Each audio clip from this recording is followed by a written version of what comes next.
Somos San Luis. Somos San Luis. Somos San Luis. Somos San Luis. Somos San Luis. Somos San Luis. Somos San Luis. Somos San Luis. Somos San Luis. Somos San Luis. Somos cultura, somos innovación, somos transformación, somos San Luis TV. Un cordial saludo para todos los estudiantes del grado sexto de la institución educativa San Luis. Mi nombre es Carolina Solarte Gómez, profesora de la institución educativa. Y en esta semana damos la bienvenida a la competencia ciudadana. Recordemos que estamos en la cuarta semana del ciclo 4 o periodo 4. En esta semana abordaremos una temática muy interesante que viene en conexión o conectada con todas las anteriores, como han sido las antiguas civilizaciones, las civilizaciones de América, y en esta semana abordaremos las sociedades de Grecia y Roma. Por eso, el eje generador para esta semana es el esplendor grecorromano, haciendo alusión a la sociedad de Grecia y a la sociedad de Roma, a su origen, su ubicación, su trayectoria, religión, cultura y demás situaciones de esplendor, en especial a sus formas de gobierno, de las cuales aún conservamos mucha tradición, por ejemplo, la democracia. Esa es nuestra actual forma de gobierno y vamos a ver cómo esta surge a partir de estas civilizaciones, de estas sociedades. Bien, antes de dar inicio a nuestra temática y de conectar todos los contenidos que nos permitirán argumentar de manera crítica y creativa todos los contenidos y los conceptos que vamos a ver, vamos a revisar los siguientes asuntos. Primero, vamos a revisar la rúbrica de evaluación. Ten en cuenta que esta rúbrica tiene unos criterios y unos desempeños y conforme tu rendimiento podremos evaluarte. Asimismo, vamos a revisar el propósito que tenemos para esta semana. Y tercero, además de los contenidos que vamos a mencionar a continuación, vamos a tener muy en cuenta que todo el equipo de docentes y profesores, además de sus directores de grupo, estamos completamente atentos a resolver todas sus dudas y todas sus inquietudes. Finalmente, queremos manifestarles que en esta semana estamos celebrando o estamos en las fiestas de nuestro patrono, es decir, San Luis Gonzaga. Entonces, en el desarrollo de estas actividades también vamos a conocer la historia, su cultura y algunos apartes muy importantes que se conectan justamente con estas sociedades y con nuestras temáticas. Sin más preámbulo, iniciemos. En esta rúbrica de evaluación que estamos observando, podemos identificar las evidencias de aprendizaje que se abordarán durante esta semana, así también los criterios de evaluación y los diversos desempeños que tenemos, entre los cuales, como un desempeño superior, se encuentra de 4.6 a 5, como un desempeño alto de 4 a 4.5, como un desempeño básico de 3 a 3.9 y como un desempeño bajo de 1 a 2.9. Los criterios que tendremos en cuenta para la evaluación durante esta semana son la evidencia de manera creativa y en el tiempo establecido del desarrollo de las actividades planteadas para la semana, la muestra en sus trabajos y respuestas de manera clara y coherente en la que se empleen las reglas ortográficas, el reconocer algunas formas de gobierno históricas y vigentes de las sociedades Grecia y Roma, así como también reconocer la figura de nuestro patrono San Luis Gonzaga, su celebración y la historia.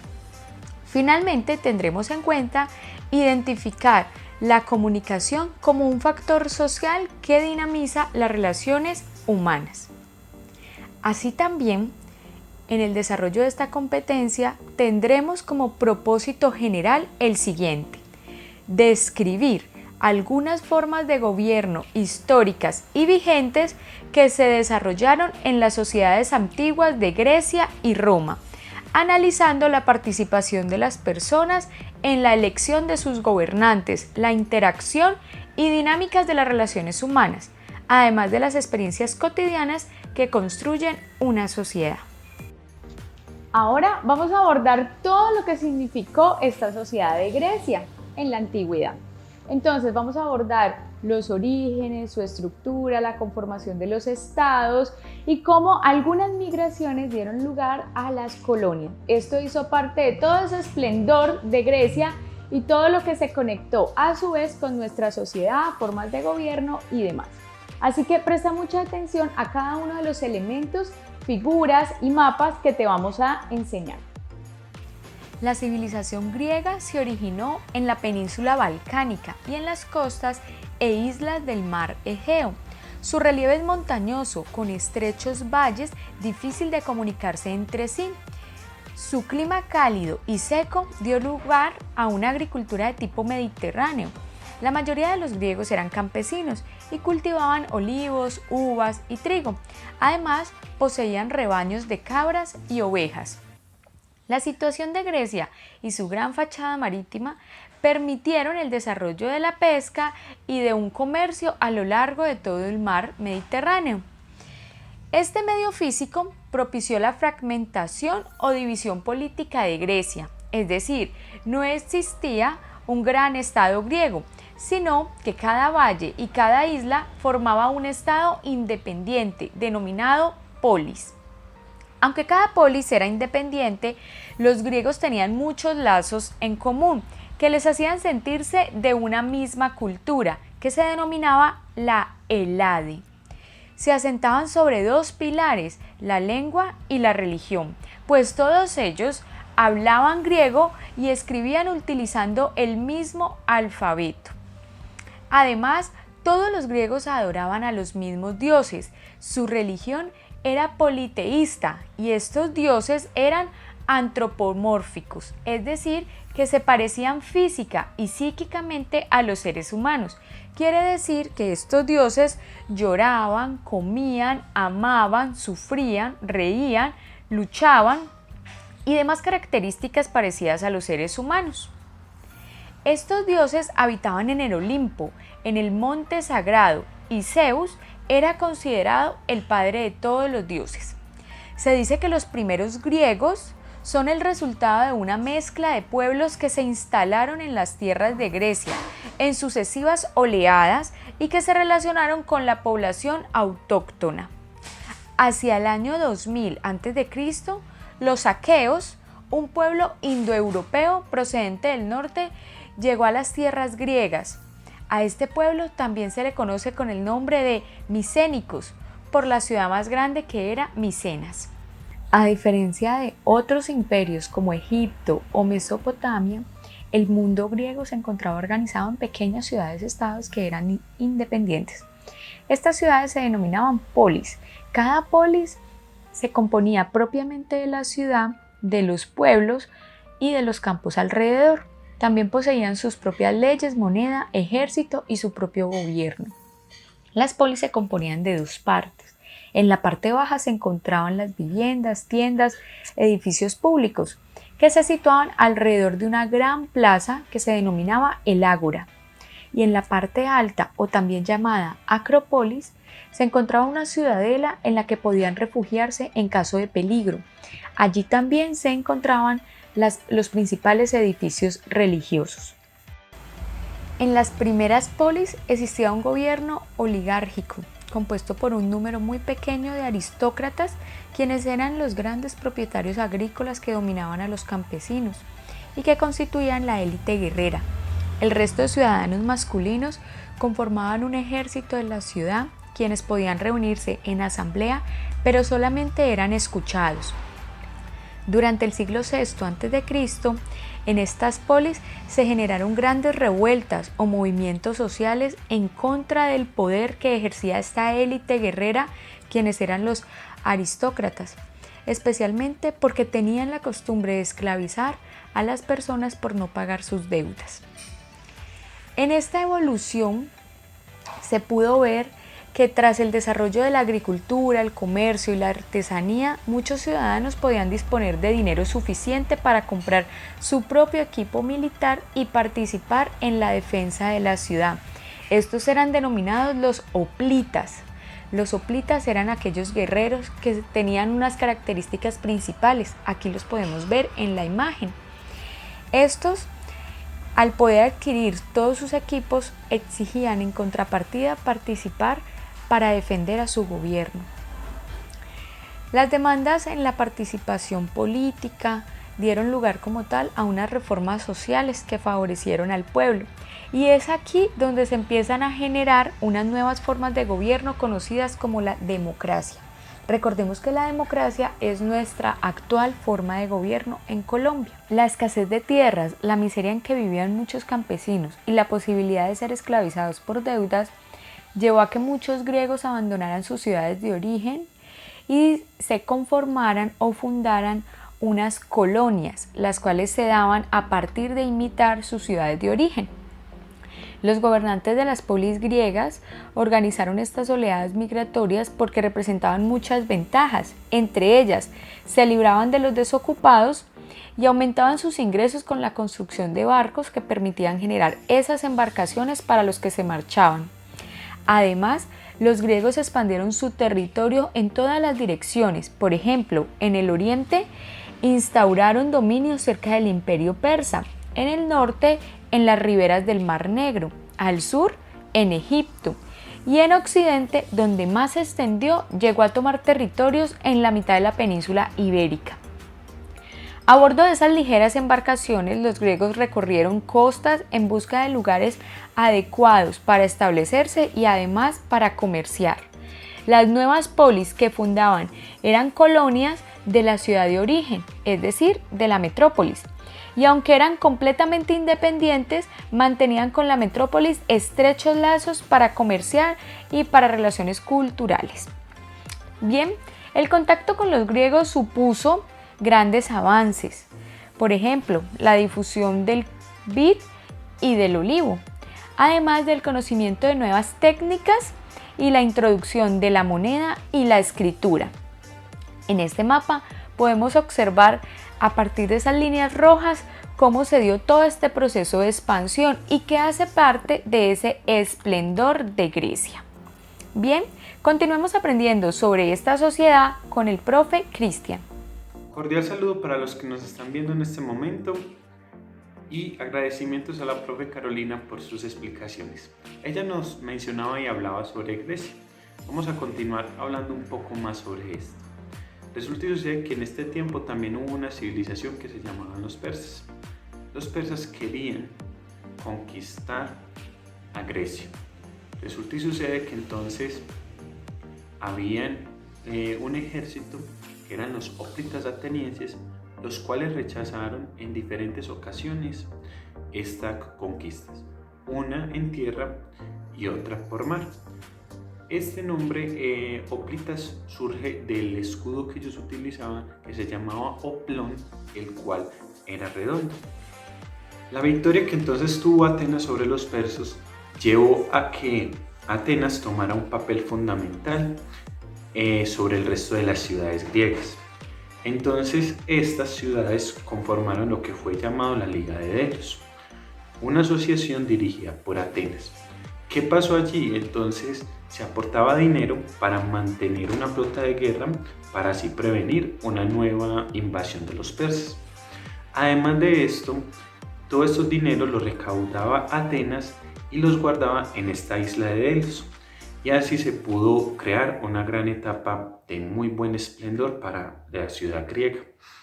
Cuando algunos polis, ya cansados del dominio de Atenas, intentaron salir pues de este dominio, y entonces Atenas lo impidió por la fuerza. Entonces estableció más colonos y soldados atenienses para que entonces se cumplieran las leyes, lo que permitió entonces obtener más tierras que a su vez sirvieron para la población y crearon factorías para los comerciantes. Además de esto, trasladaron el tesoro de la liga a la ciudad de Atenas y obligaron a otras polis a pagar un nuevo tributo para mantener su ejército y su flota. La liga se había convertido en un imperio ateniense. Bueno, pero todo llega a un fin. Atenas entonces tuvo muchas guerras con otras ciudades griegas como Corinto, Esparta, entre otras, y estas guerras arruinaron a Atenas y pusieron fin a su etapa de hegemonía sobre el resto de las polis. Medio siglo después, casi todas las polis cayeron bajo el poder de un rey de Macedonia llamado Filipo. Este rey de Macedonia, llamado entonces Filipo, aprovechando entonces los enfrentamientos que habían dentro de las ciudades griegas, se lanzó con un potente ejército a su conquista hacia el año 338 a.C. Consiguió el dominio entonces de toda Grecia. El hijo de Filipo, Alejandro, que recibió de sobrenombre Magno, le sucedió en el año 336 a.C. cuando tenía solamente 20 años. Entonces Alejandro fue educado con el espíritu y la cultura griega. Se caracterizó por ser un hombre bondadoso, moderno y muy religioso. Consiguió unificar el conjunto de ciudades griegas para conducirla a la conquista del imperio persa, es decir, ya se devolvieron los papeles. Y entre los años 334 y 323, entonces Alejandro con un ejército de 40.000 hombres dominó a los persas y llegó a los confines del mundo oriental, o sea, la India. Alejandro entonces, al apoderarse de muchos territorios, entonces obtuvo grandes riquezas para Grecia y abrió nuevas rutas comerciales. Pero el sueño de Alejandro iba mucho más allá de la conquista militar. Él quería crear un único imperio, de Europa a Asia, con la base de la lengua y la cultura griega, aunque cada territorio conservara sus formas sociales y políticas. Las conquistas de Alejandro Magno incluyeron a Asia Menor, Egipto, los dominios del imperio persa y llegaron hasta el Valle del Indo, en lo que hoy es Pakistán.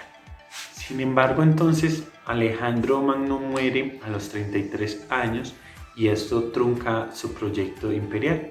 Tras su muerte, el imperio que había conseguido Alejandro se dividió en reinos: Egipto, Macedonia, Mesopotamia, entre otros, cuya forma de gobierno era especialmente oriental. Así se impusieron monarcas divinizados y autoritarios. Sin embargo, la cultura y la lengua continuaron siendo griegas. Son lo que llamamos los reinos helenísticos. Alejandro fundó también la ciudad de Alejandría en el delta del Nilo en el año 331. Este es muy famoso por su altísimo faro, su impresionante biblioteca y su enorme puerto, la cual en ese tiempo la convirtieron en la mayor ciudad del mundo griego y en el símbolo de la mezcla de Oriente y Occidente. Bueno, Alejandro Magno fue entonces un hombre muy famoso. Recordemos que era muy religioso y muy bondadoso. También conocemos a otro personaje, que este sí sé que lo conoce, que es reconocido también por estas características de bondad y de mucha religión. Su nombre es San Luis Gonzaga y recordemos que entonces estamos celebrando el día de él, el cual es nuestro patrono.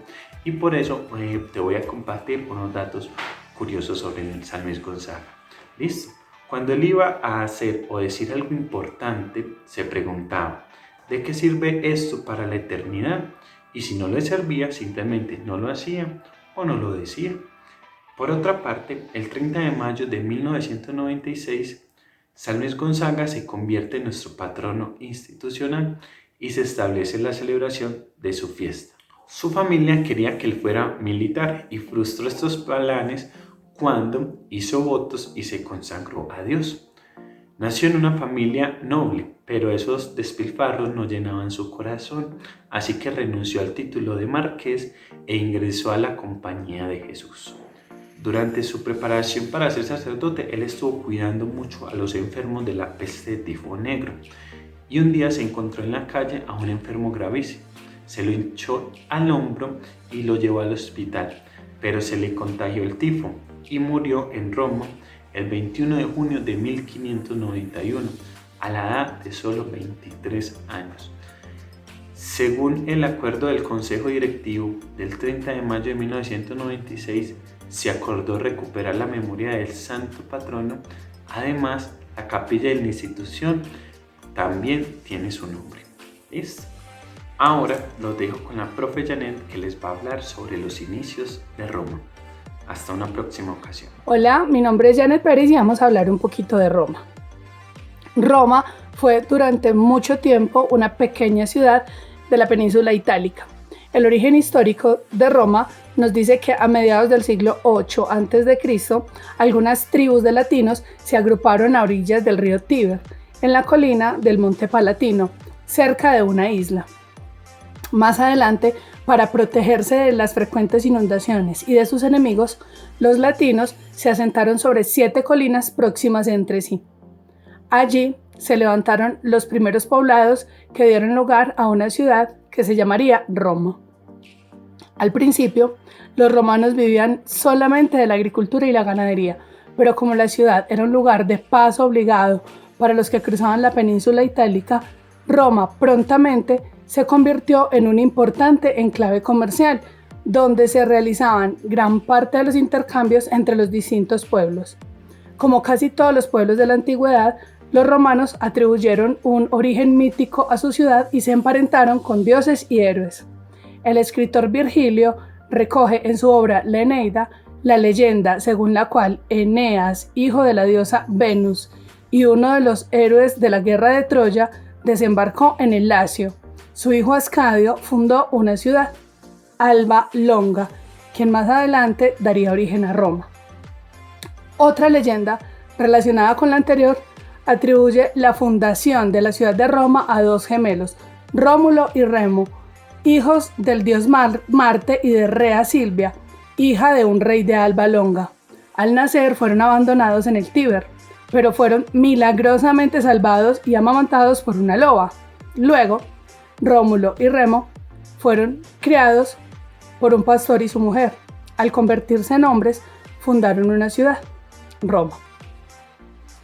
Rómulo peleó con su hermano, le dio muerte y se proclamó primer rey de Roma. La tradición fija en el año 753 a.C. como el inicio de la historia de Roma. Acá pueden observar una escultura que representa la loba capitolina con Rómulo y Remo. En estos primeros tiempos, Roma fue gobernada por una monarquía. El rey tenía los máximos poderes. En el siglo VI a.C., sus habitantes expulsaron a los reyes y se constituyeron en república. Luego, y como podemos observar en este mapa, Roma conquistó enormes territorios gracias al crecimiento de su riqueza y a un numeroso y eficaz ejército.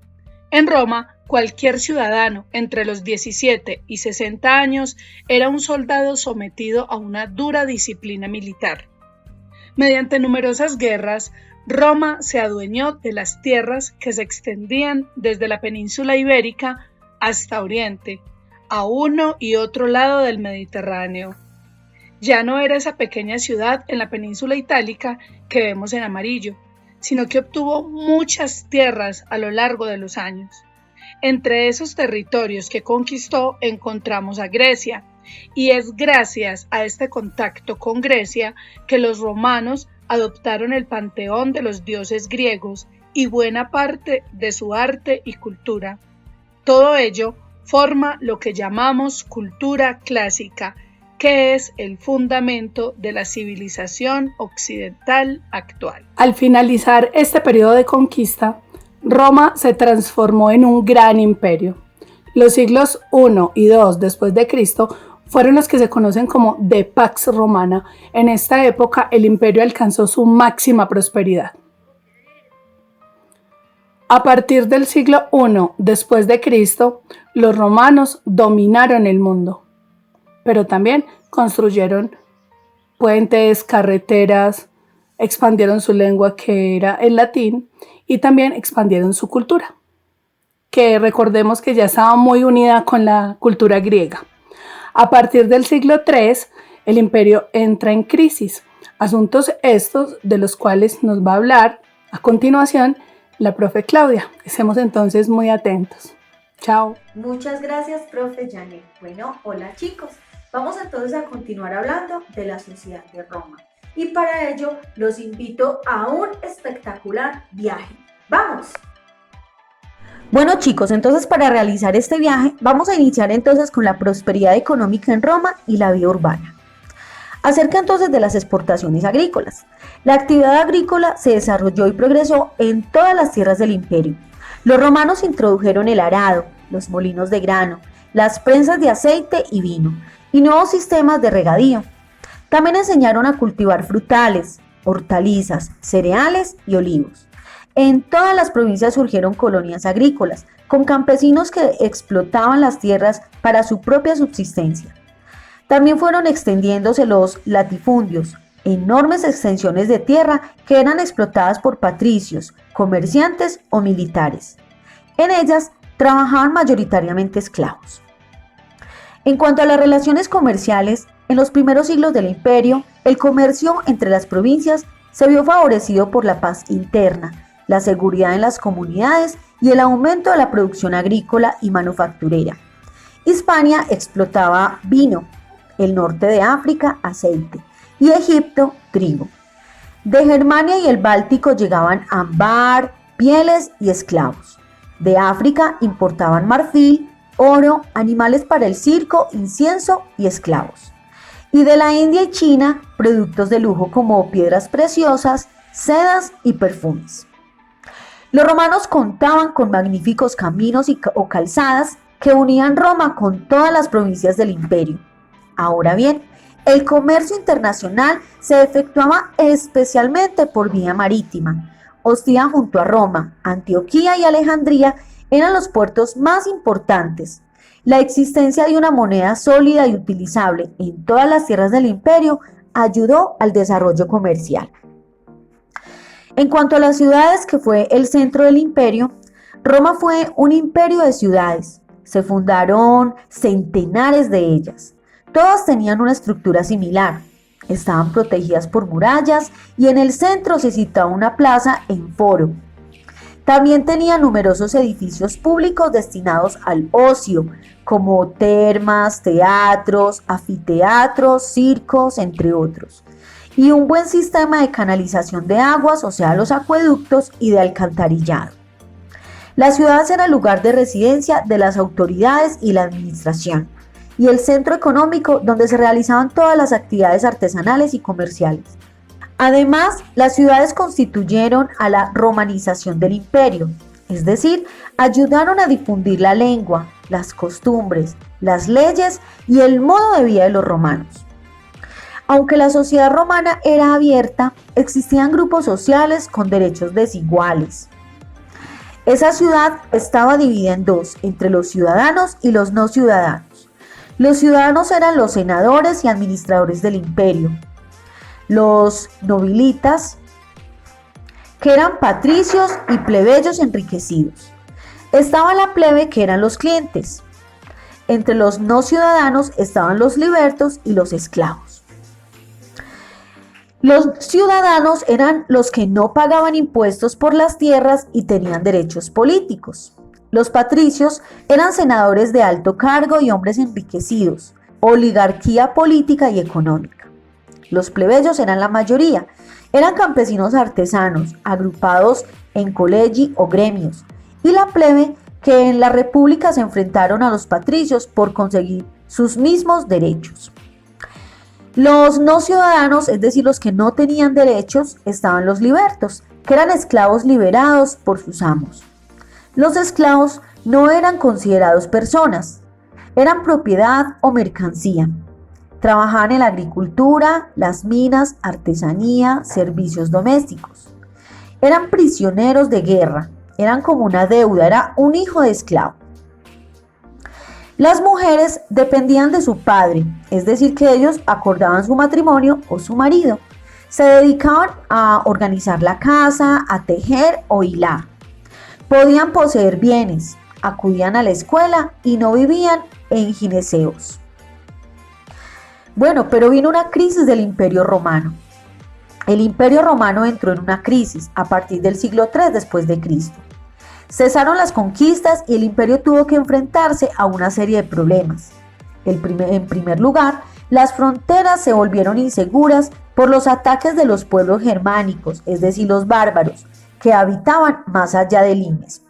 Además, la autoridad imperial se debilitó y fueron frecuentes las revueltas.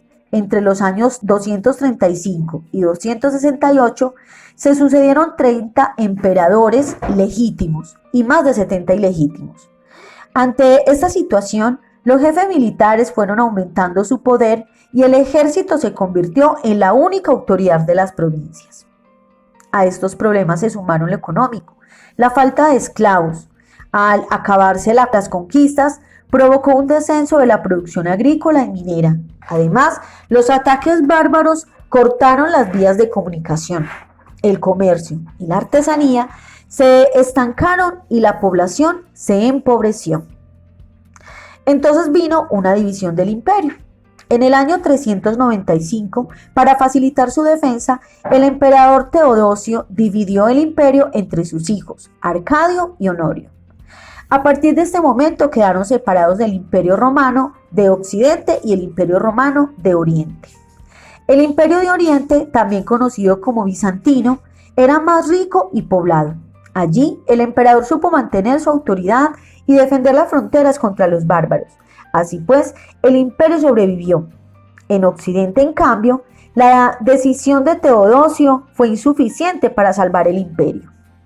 El imperio de Oriente sobrevivió gracias al poder y desarrollo de su capital, Constantinopla, fundada en el 324 por el emperador Constantino el Grande y ubicada entre el mar de Mármara y el Cuerno de Oro, en el lugar donde se une Europa y Asia, en territorio de la actual Turquía.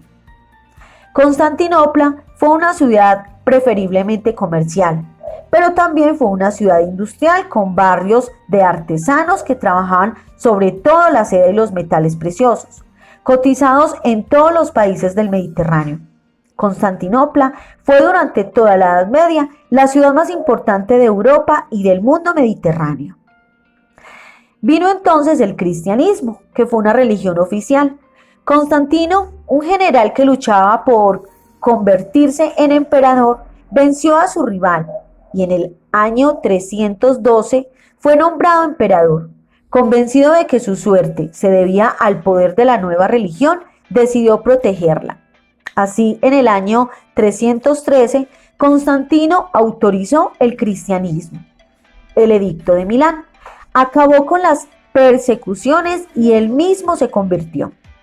A finales del siglo IV, el emperador Teodosio hizo del cristianismo la religión oficial del imperio.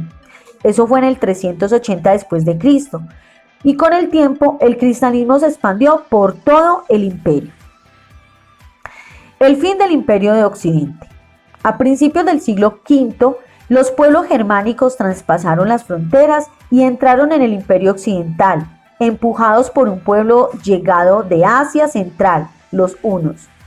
Los pueblos invasores, que fueron suevos, vándalos, alanos, visigodos, entre otros, se fundaron o instalaron en las tierras de Occidente y crearon reinos independientes. En el año 476, Odoacro, un jefe bárbaro, destruyó a Rómulo Augustulo, un niño de 10 años que fue el último emperador romano de Occidente. En Europa se iniciaron nuevos tiempos. Los historiadores hablan del fin de la antigüedad y del inicio de la Edad Media. El Imperio Romano de Occidente, al que llamamos Imperio Bizantino, se mantuvo durante casi 1000 años más. Bueno chicos, espero que les haya gustado este super viaje, pero sobre todo que hayan aprendido mucho sobre la sociedad de Roma. Ahora los invito a que tomen sus bitácoras y vamos a realizar las siguientes actividades.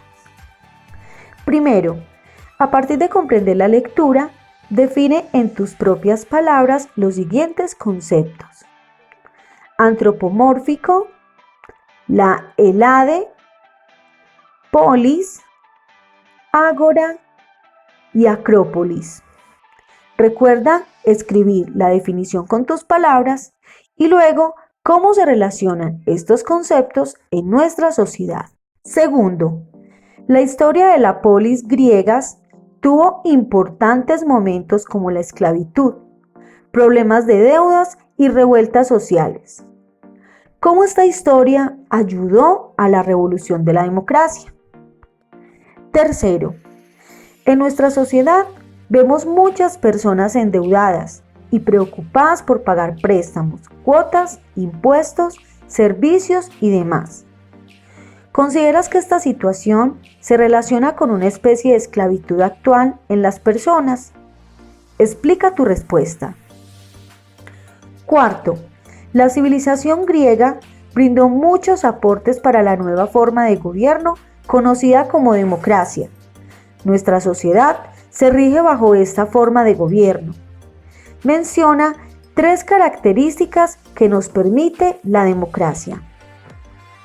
Quinto, explica qué significa este mapa, el que estás viendo en pantalla, y por qué los gobiernos de las polis griegas se veían favorecidas por personas que migraban y fundaban colonias.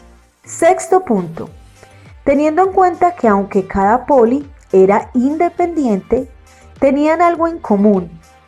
Todos ellos hablaban el griego y escribían utilizando el mismo alfabeto. ¿Consideras que para que haya una comunicación asertiva es necesario manejar el mismo lenguaje? Justifica tu respuesta.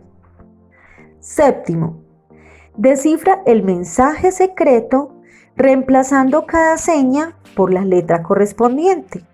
Luego, explica la frase con tus propias palabras. Para tener en cuenta, el lenguaje de señas es una de las formas de comunicación que utilizan aquellas personas que tienen dificultades para hablar.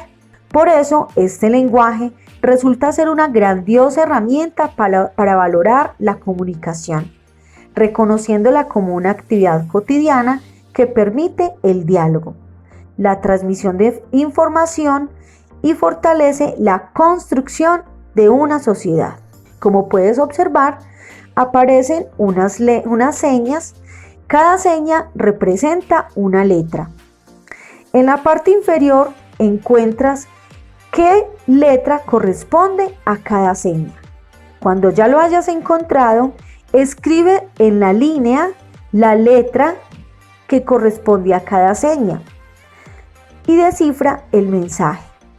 Cuando lo hayas descifrado, explica qué significa para ti esa frase.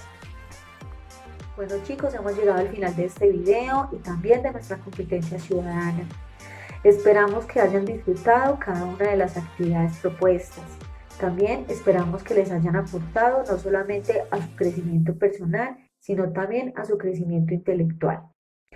Queremos dar un agradecimiento muy fuerte a todos los estudiantes que estuvieron ahí durante todo el año con responsabilidad y dedicación. También a todos los padres de familia que de una u otra manera se involucraron en este proceso. Un abrazo y un agradecimiento fuerte a todos ustedes por habernos ayudado a superar esta dificultad de la mejor manera. Esperamos entonces encontrarnos el próximo año y bueno, que continuemos trabajando y con mucha dedicación para sacar adelante nuestros proyectos. Estamos muy felices de haber compartido con ustedes, de haber recibido una acogida con la competencia ciudadana y bueno, bendiciones para todos ustedes, los extrañamos mucho y esperamos verlos pronto. Los queremos mucho.